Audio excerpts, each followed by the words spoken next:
Hello বন্ধুরা, কেমন আছেন সবাই? আশা করি সবাই ভালো আছেন। তো আজকে নতুন আরেকটি ভিডিও নিয়ে আপনাদের সামনে হাজির হয়ে গিয়েছি।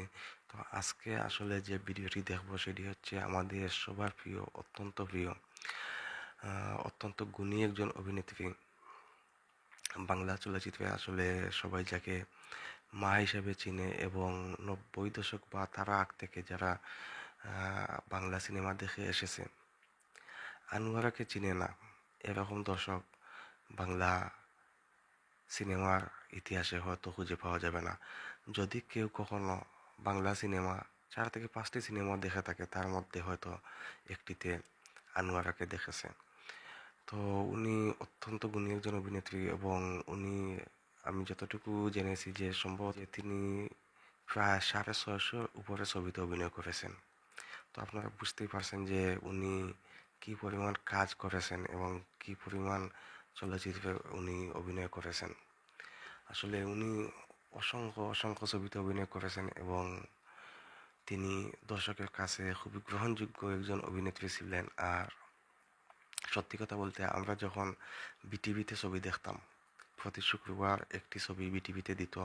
তো আমরা যখন বিটিভিতে ছবি দেখতাম, যখন আমরা আনোয়ারার নামটা দেখতাম, তখন আমরা ধরে নিতাম যে এখানে আসলে এই যে ছবির যে গল্পটি আছে সেটি আসলে অনেক স্যাড একটি গল্প হবে। এখানে আসলে অনেক দুঃখ কষ্ট এবং অনেক ট্রাজেডি আছে এইসব ছবিতে, এবং আমরা আসলে সেগুলো খুবই মানে উপভোগ করতাম ওনার অভিনয়গুলো। তো উনি একটা সময় প্রচুর পরিমাণে মায়ের অভিনয় করেছেন। আর উনি যে মায়ের অভিনয়গুলো করতেন সেটি আসলে উনি সবসময় পজিটিভ রোলে অভিনয় করতেন এবং সেখানে আসলে উনার মানে অনেক ট্র্যাজেডি থাকতো এবং অনেক দুঃখ কষ্ট থাকতো। আনোয়ারা বলতেই আসলে দুঃখ কষ্টর গল্প ছিল। তো যাই হোক, অনেক ভূমিকা দিয়ে ফেলতেছি আর ভিডিওটা এমনিতেই অনেক লম্বা হবে, তো আসলে আমি আর ভূমিকা দিব না। তার আগে আরেকটি জিনিস আসলে ওনার সম্পর্কে একটি তথ্য আপনাদেরকে জানিয়ে দিই। তো উনি একবার সেরা অভিনেত্রী সহ মোট ৮বার জাতীয় চলচ্চিত্র পুরস্কার অর্জন করেছেন। এটা আসলে অনেক বড় একটি অর্জন। তো উনি সেটা করেছেন। এখান থেকে আপনারা আসলে বুঝতে পারতেছেন যে আসলে উনি কি পরিমাণ গুণী একজন অভিনেত্রী। আর আসলে যারা বাংলা চলচ্চিত্রের দর্শক আছেন, তাদেরকে আসলে এটা বলার প্রয়োজন নাই যে উনি আসলে ভালো অভিনেত্রী। আসলে সবাই এমনিতেই উনাকে খুবই পছন্দ করেন এবং উনার সম্বন্ধে কম বেশি সবারই জানা আছে। তো আমি আসলে আর কথা বাড়াচ্ছি না। আর এই ভিডিওটি আসলে অনেক লম্বা একটি ভিডিও হবে। তো আশা করব আসলে সম্পূর্ণ ভিডিওটি আপনারা দেখবেন। যারা আনোয়ারা ম্যাডামকে পছন্দ করেন তারা অবশ্যই সম্পূর্ণ ভিডিওটি দেখার আহ, আমি আশা করব যে আপনারা সবাই সম্পূর্ণ ভিডিওটি দেখবেন। এবং আনোয়ারা ম্যাডাম বর্তমানে আসলে অনেক বৃদ্ধ হয়ে গিয়েছেন। খুবই কাহিল ওনার অবস্থা দেখে মনে হচ্ছে। তো সম্পূর্ণ সাক্ষাৎকারটি দেখুন। আসলে এইরকম একজন লেজেন্ড অভিনেত্রীর একটি সাক্ষাৎকার আসলে আহ, সময় টিভি করেছে। আসলে সময় টিভিকে অসংখ্য ধন্যবাদ যে এইরকম একজন গুণী অভিনেত্রীকে তারা ক্যামেরার সামনে আবার নিয়ে এসেছে।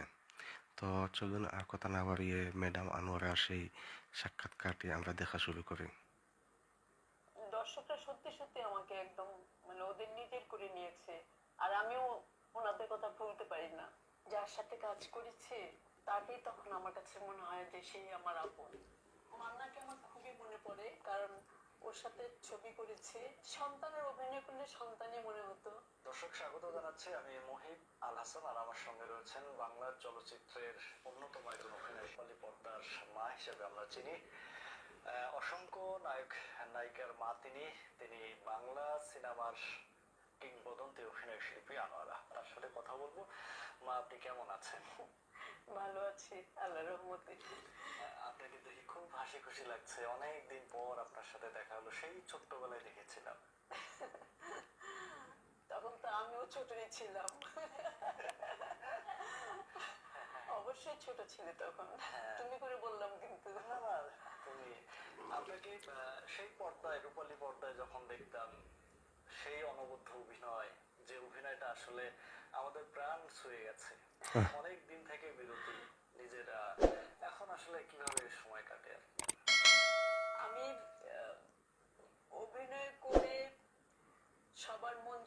চেষ্টা করতাম, কিন্তু আমি জানি না কতটুকু পেরেছি। আমি আপ্রাণ চেষ্টা বিনয়, করতাম। বিনয় কথা বলতেছেন। এখন সময় কাটে, মাঝে মাঝে মনে হয় যে আগের ছবিগুলি একটু দেখি, ছবিগুলি দেখি, তারপর আমার মেয়ে বাইরে একটু ঘুরতে নিয়ে যায়।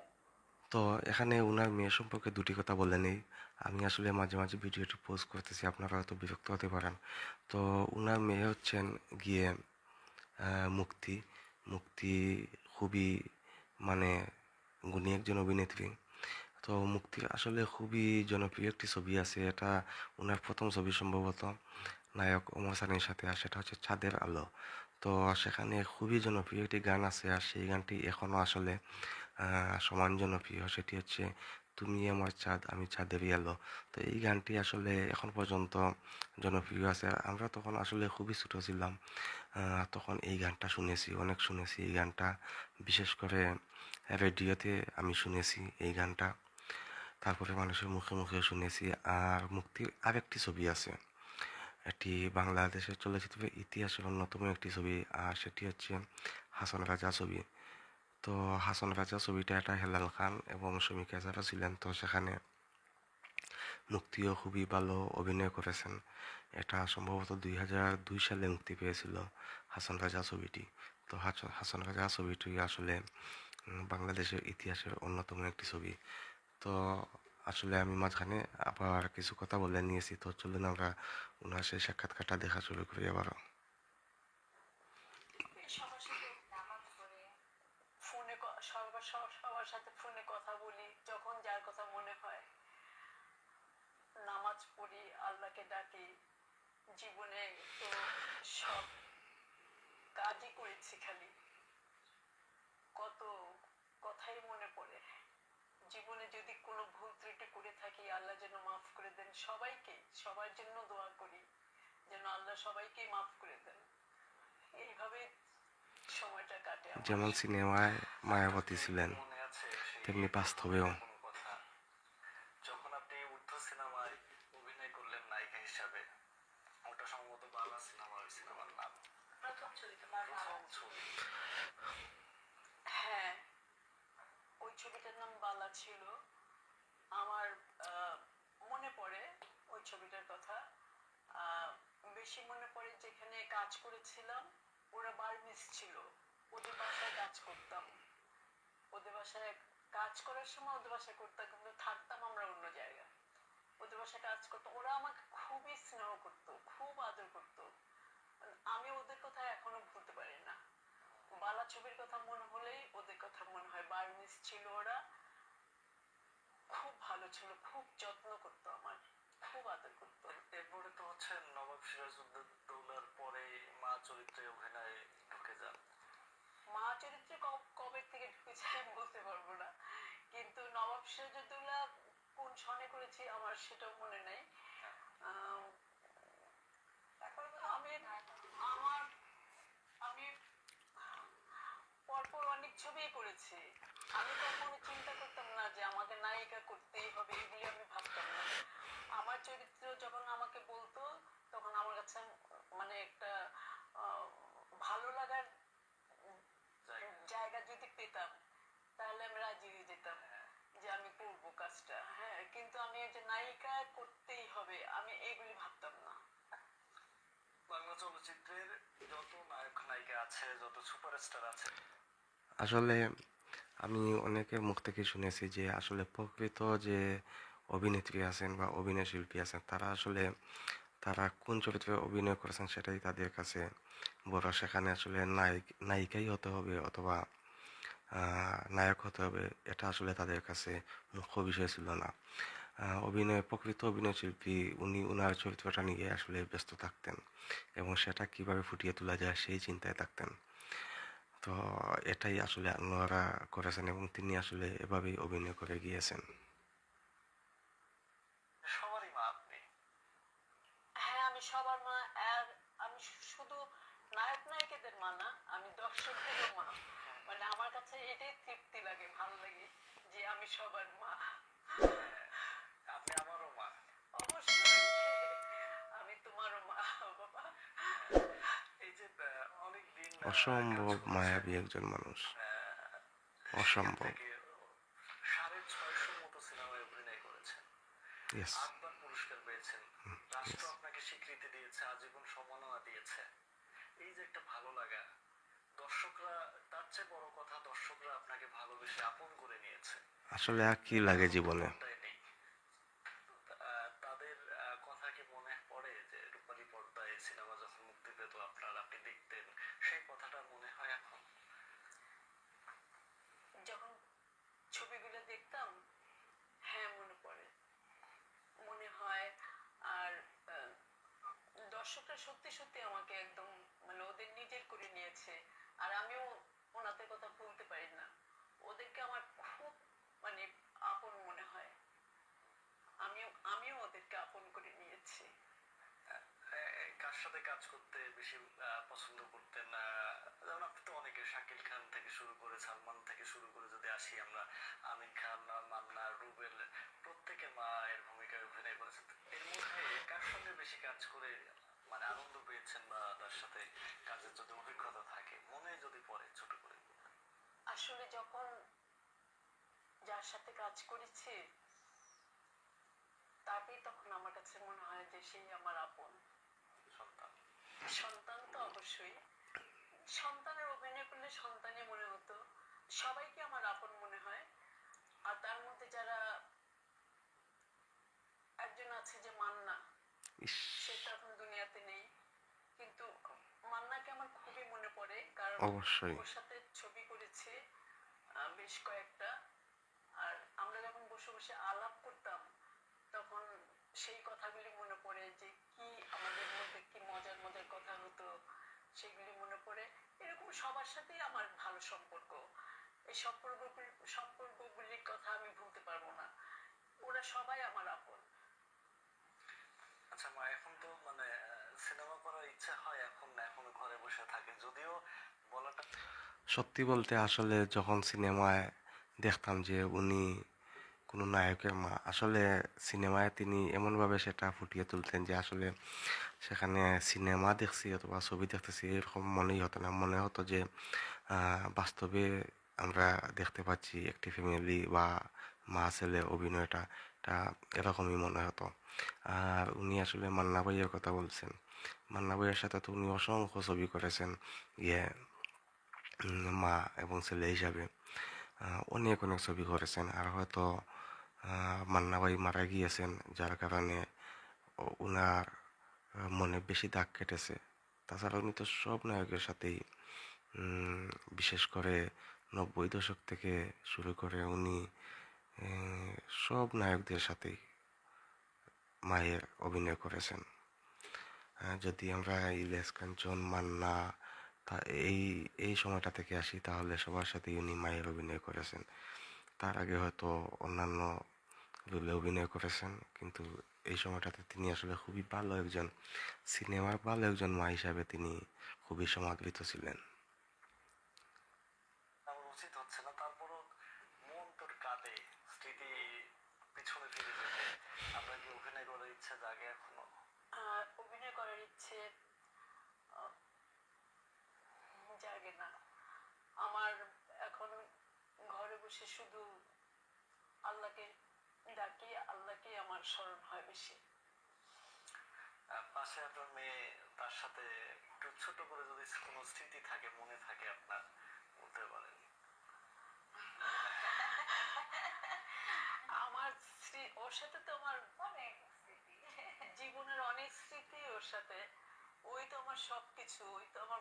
ওকে তো আমি মানে আমি ছেলে আমি মেয়ে, আমি ওকে আমি কখনো আপনি করে বলি, কখনো তুমি করে বলি,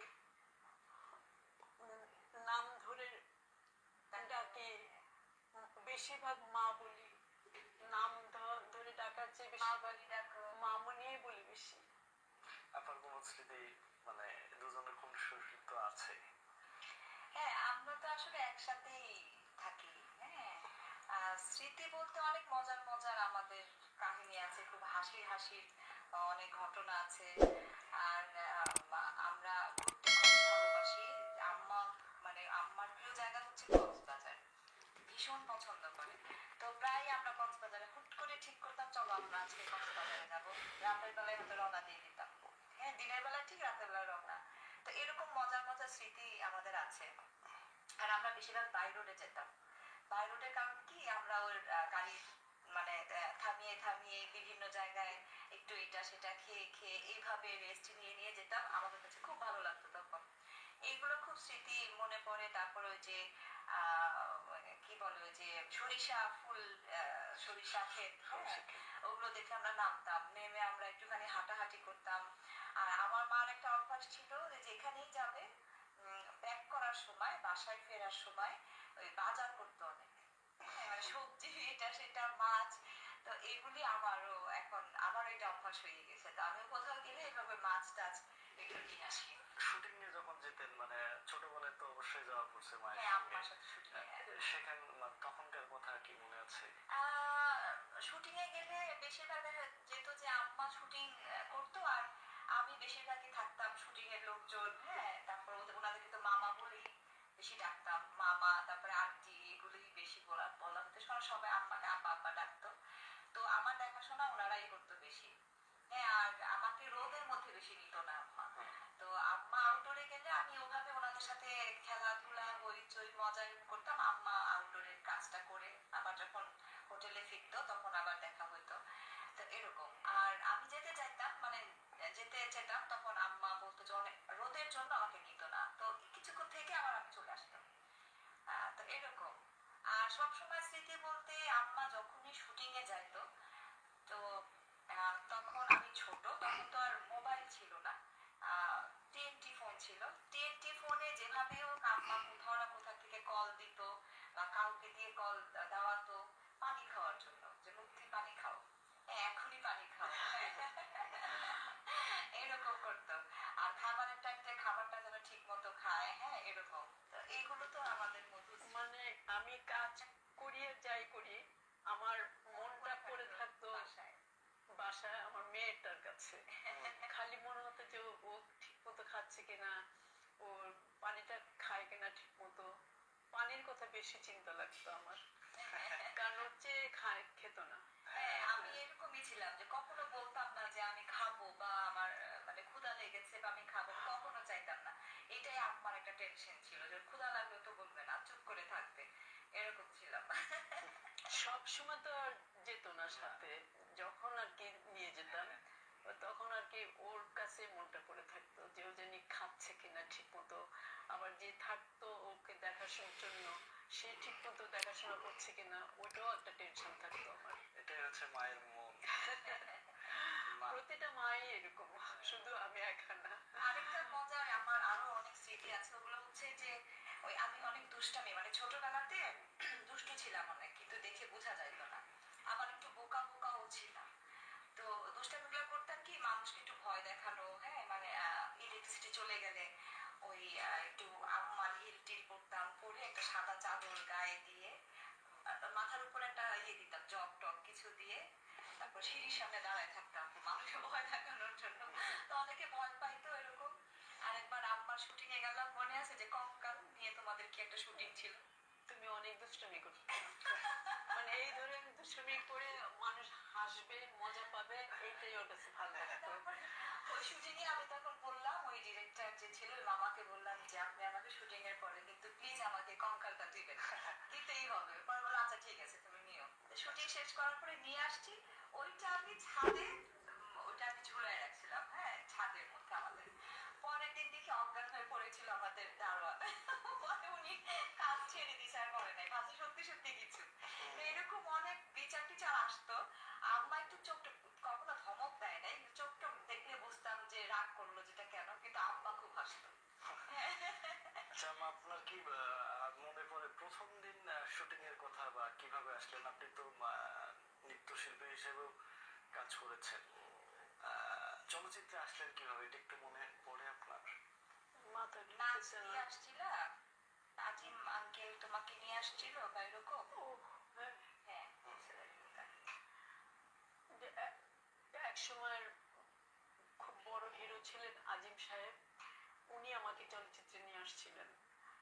তো ওনার দ্বারাতে আমার আশা হয়েছিল একটা নাচের উদ্দেশ্যে ছিলাম। 3 জন ছিল আমার সাথে। আম, এই যে পাকিস্তানে শবনম, শবনমও ছিল নাচের উদ্দেশ্যে। শবনম, আমি আর কে যেন ছিলেন, আর অনেক 2জন আগের কথা, মেয়ে ছিলেন, কিন্তু নামগুলি আমার মনে নেই। অনেক আগের এইভাবে কথা, আসছি প্রথম। আচ্ছা, পাকিস্তান এরপরে আমলে। তো অনেকগুলো সিনেমায় কাজ করেছেন। সবশেষ কাজের কথা মনে আছে কিনা? লাস্ট ছবি কি মাথায় নেই আমার, কারণ একটা ছবি করে করে করিনি তো, একদিনে আমি 2টা ছবিও করেছি, এরকমও করেছি, কিন্তু কি ছবিটা করেছি লাস্টে এটা আমার খেয়াল আসছে না। অনেক সিনেমা কাজ করেছেন, অনেক হিরো, অনেক ভিলেন, অনেক অভিনয় শিল্পীর সঙ্গে কাজ করেছেন। যখন আপনার সিনেমা রিলিজ হতো সেই সময়টাই কেমন লাগতো? যখন দর্শক আমার অভিনয়ের প্রশংসা করতেন, সেটা তো অবশ্যই ভালো লাগার কথা, কারণ আমি তো দর্শকের ভালোবাসা পাওয়ার জন্যই তো অভিনয়টা করতাম। রাইট, সেই ভালোবাসাগুলো কিন্তু এখন আমি রাইট। বুঝতে পারি যে ওরা আমাকে কত ভালোবাসছে। ওরা যদি এখনো আমাকে দেখে, এই দর্শকরা আমাকে কিন্তু, হুম, আমি কিন্তু তোমাকে প্রথমে আপনিই বলেছিলাম, হুম, যখন মা বললো আমাকে তখন থেকে তুমি বলি। তো ওই দর্শকরা কিন্তু আমাকে, আমাকে যখন দেখে তখন কিন্তু মা বলেই ডাকে আমাকে। তা আমার মনটা তখন কেমন অবশ্যই, লাগে, অবশ্যই। আমার অনেক ভালো লাগে, শান্তি লাগে আমার, যে আমার দর্শকরা আমাকে এখনো মনে রেখেছে, আমাকে কত ভালোবাসে। এই ভালোবাসা পাওয়ার জন্যই তো আমি অভিনয় করতাম, এই ভালোবাসা এই সম্মান শ্রদ্ধা পাওয়ার জন্যই। ওরা আমাকে অনেক সম্মান শ্রদ্ধা করে দর্শকরা। আপনাদের সময় স্বর্ণালী একটা যুগ গেছে, এখন আর নেই। এই যে একটা অবস্থায় আছি আমরা, এই সময়টা কি আসলে হওয়ার ছিল আপনি মনে করেন? এই সময়টা হওয়ার ছিল না। এই সোনালী যুগটা যে আমরা আমরা কাজ করে গেছি, আমি দোয়া করি এই যুগটা আবার ফিরে আসুক, কারণ অনেকেই চায় যে আমি শিল্পী হব, একটা একটা মানুষের মনে থাকতে পারে আশা যে আমি শিল্পী হব। তো আমি দোয়া করি যেন এই চলচ্চিত্রে যেন সেই দিনটা আবার, সোনালী দিনটা আবার ফিরে আসে। আমি এই আশাই করি যে শিল্পীরা যেন মানে সম্মান নিয়ে, তাদের মনে যে একটা আশা আছে যে আমি শিল্পী হব, একটা বড় শিল্পী হব, সে শিল্পীদের জন্য আমি দোয়া করি যাতে তাদের মনের আশা যেন পূরণ হয়। আমার মন থেকে আমি এই আশীর্বাদ সবসময় করব, সবসময় করি। মা আপনাকে ধন্যবাদ, আপু আপনাকে অসংখ্য ধন্যবাদ সময় দেওয়ার জন্য। আপনি ভালো থাকবেন সব সময়। দোয়া করি যেন আপনি এইভাবে আমাদের মাঝে থাকেন এবং দর্শকদের হৃদয়ে তো আছেন। দর্শক, অবশ্যই। এই ছিল আজকের আয়োজন। আগামী পর্বে নতুন কোনো অতিথিকে নিয়ে হাজির হব। সে পর্যন্ত ভালো থাকুন, সময়ের সঙ্গে থাকুন। আমারও দোয়া থাকলো সবার জন্য, আপনারা সবাই ভালো থাকবেন, সুস্থ থাকবেন, আপনাদের সবার মনের আশা পুরা হোক। আল্লাহকে অবশ্যই স্মরণ রাখবেন, আর আল্লাহ আপনাদের ভালো রাখুন, দোয়া করি। আপনাকে আল্লাহ অনেক হাফেজ। ধন্যবাদ, সময় দিকে ধন্যবাদ। আপনারা সবাই ভালো থাকবেন, আমার মার জন্য দোয়া করবেন, আমার জন্য এবং আমার মেয়ের জন্য দোয়া করবেন। আপনাদের জন্য অনেক দোয়া। তো আসলে আমরা ওনার সম্পূর্ণ ইন্টারভিউটি দেখলাম। তো একজন মমতাময়ী মায়ের অনেক মমতা ভরা কথাগুলো আমরা শুনলাম। আসলে আমি একদম চুপ হয়ে গিয়েছিলাম ওনার কথাগুলো শুনে। আসলে এই বয়সে উনি এত সুন্দর করে কথা বলতেছেন এবং কানে শুনতেছেন। তাছাড়া যতটুকু দেখলাম যে উনার শারীরিকভাবে উনি এখনও যথেষ্ট ভালো আছেন। তো আহ, ভিডিওর প্রায় শেষ পর্যায়ে চলে এসেছি। আর আহ, এটাই আল্লাহর কাছে প্রার্থনা থাকবে যে উনাকে যেন আল্লাহ নেক হায়াত দান করেন এবং আরও অনেক দিন সবার মাঝে বাঁচিয়ে রাখেন, আর উনাকে সুস্থ সবলভাবে যেন রাখেন। আর উনি সবশেষে একটি কথা বলেছেন যে আল্লাহকে স্মরণ রাখবেন। তো এটা আসলে খুবই মূল্যবান একটি কথা বলেছেন। একজন ভালো মানুষের যে গুণ সেটি উনার কথায় প্রকাশ পেয়েছে এবং সত্যি উনি একজন জীবন্ত কিংবদন্তি। তো উনি আরও অনেক দিন আমাদের মাঝে বেঁচে থাকুন, এটাই আমাদের কাম্য। এবং সবশেষের সময় টেলিভিশনকে আবারও ধন্যবাদ জানাচ্ছি যে এইরকম একজন গুণী অভিনেত্রীর খোঁজটা নেওয়ার জন্য। আর আপনারা যারা এতক্ষণ কষ্ট করে এবং ধৈর্য ধরে ভিডিওটি দেখেছেন, আপনাদের সবাইকে ধন্যবাদ। সবাই ভালো থাকবেন, সুস্থ থাকবেন এবং নিরাপদে থাকবেন। দেখা হবে পরবর্তীতে অন্য কোনো রিয়াকশন ভিডিওতে। আল্লাহ হাফিজ।